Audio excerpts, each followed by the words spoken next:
concept of New Confucianism, developed by Reading, has examined the role of Confucian teaching as a tradition that largely determines the economic behavior of China. Familism as the main principle in most Chinese. This allows them to work together and avoid their identity being replaced by another identity. Family and business organization become two important channels in the Confucian ethics of Chinese society. Business networks can be divided into two versions, academic and popular. In the academic version, there are two different positions. The first position is not to reject Confucian ethnocentric ethical practices. The second stand is not to accept the role of Confucian ethics in totality. In the popular version, there is a stand that likes to exaggerate the Chinese economy and act as an astrologer by predicting the future of Chinese traders. Changes in government policies and market forces have changed the structure of business organizations and the traditions of the Chinese merchant community. As government continues a free economic policy to encourage foreign investment and increase the country's economic development, the government acts aggressively to buy foreign-owned companies and transfer ownership to the government and Bumiputra.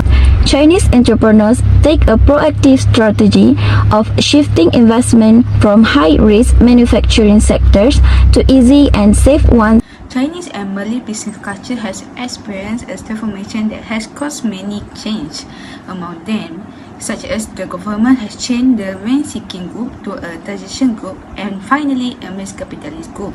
Sir has classified the large ethnic Chinese companies that developed and emerged in the era of the EB into two categories, namely new property and the old property. The emergence of new ethnic Chinese property in 1980 was the result of six main factors. This is the main factor of new Chinese ethnic property that mentioned by Sir 1999. The second group is the old property that successfully established personal relationship with prominent Malay politicians, elites to protect their interests.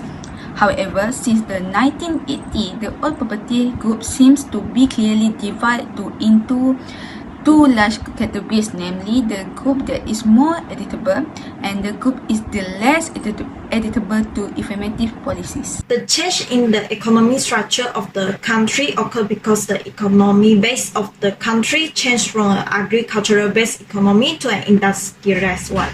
According to Lin 1983, local entrepreneurs in the electronic production sector have faced the problem of lack of expertise, experience, and technology.